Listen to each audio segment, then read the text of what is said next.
Hi friends, how are you all? I hope you all are good.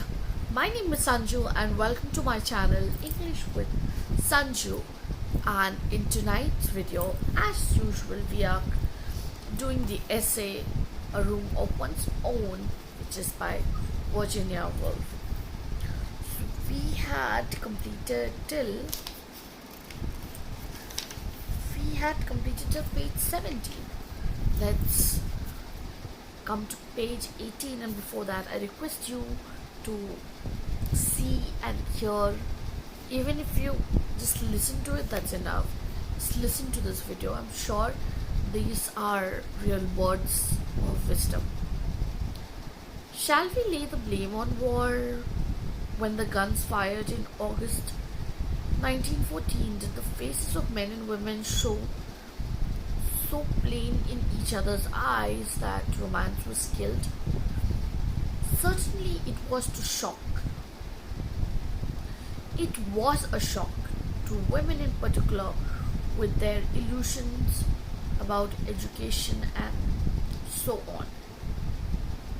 To see the faces of our rulers in the light of the shell fire. So ugly they looked. German, English, French, so stupid. But lay the blame where one will or whom one will. The illusion which inspired Tennyson and Christina Rossetti to sing so passionately about the coming of their loves is far rarer now than then.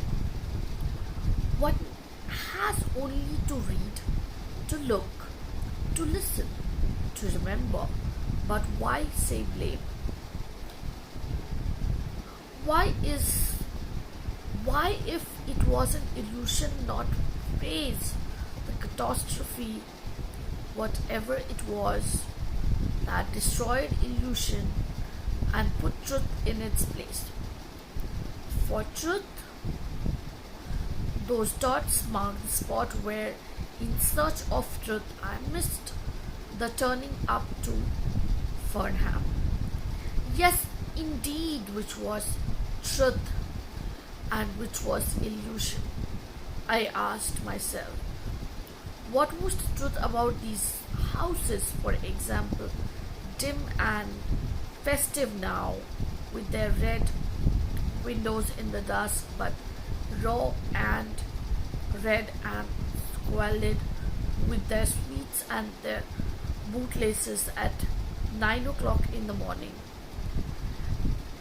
and the willows and river and the gardens that run down to the river, vague now with the mist sealing over them, but gold and red in the sunlight, which was the truth, which was illusion about them.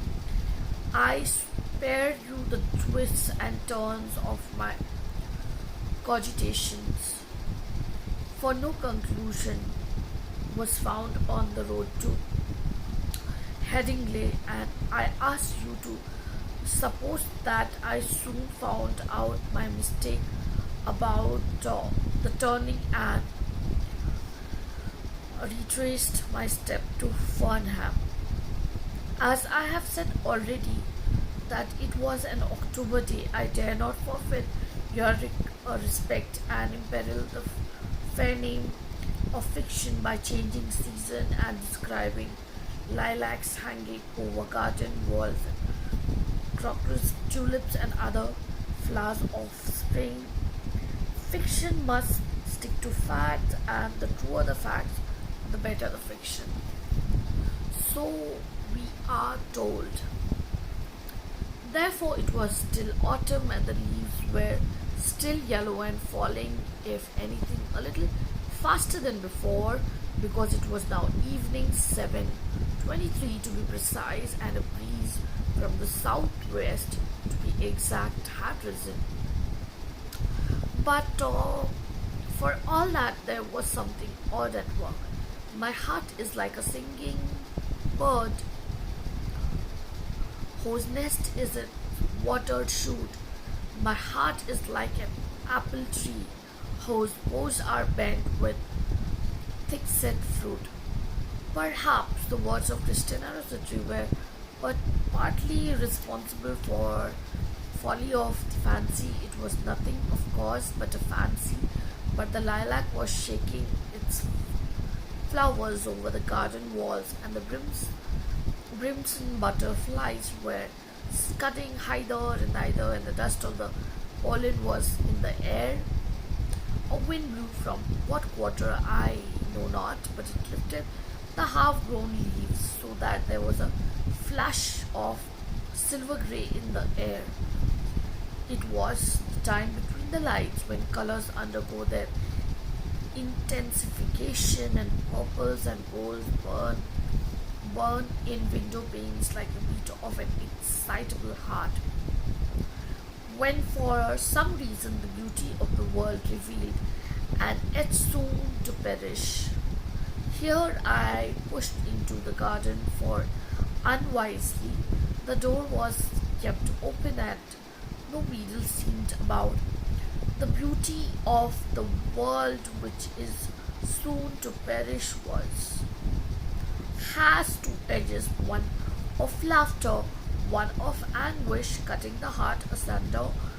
The gardens of Farhan lay before me in the spring twilight, wild and open, and the long grass twinkled and carelessly flung, were daffodils and bluebells, not orderly perhaps at the best of times, and now wind-blown and waving as they tugged at their roots.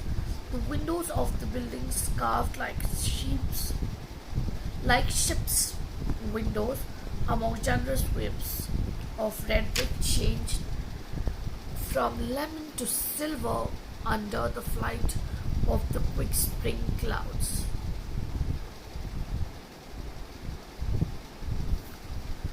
Okay, I think I'll end it here.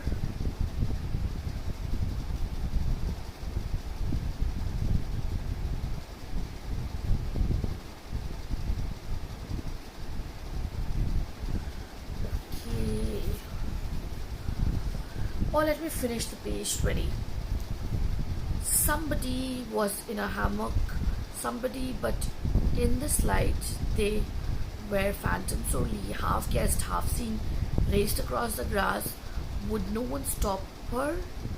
And then on the terrace, as if popping out to breathe the air, to glance at the garden, came a bent figure, formidable yet humble, with her great forehead and her shabby dress. Could it be the famous scholar? Could it be J.H. herself? All was dim and intense too, as if the scarf which the dusk had flung over the garden were torn asunder by star or sword, the catch of some terrible reality leaping as its way out of the heart of the spring for youth. Here was my soup. Dinner was being served in great dining hall. Far from being spring, it was in fact an evening in October. Everybody was assembled in the big dining room. Dinner was ready. Here was the soup. It was a plain gravy soup. There was nothing to stir the fancy in that. One could have been through the transparent liquid any pattern that there might have been on the plate itself, but there was no pattern. The plate was plain. Next came beef with its attendant greens and potatoes, a homely trinity suggesting the rumps of cattle in a muddy market, and sprouts curled and yellowed at the edge, the bargaining and cheapening, and women with string bags on Monday morning.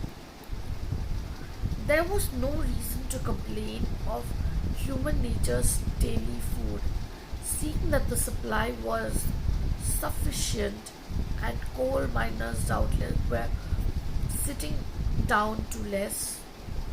Prunes and custard followed, and if anyone complains that prunes, even when mitigated by custard, are an uncharitable vegetable fruit, they are not. Stingy as a miser's heart and exuding a fluid such as might run in miser's vein, who have denied themselves wine and warmth for 80 years and yet not given to the poor. He should reflect that there are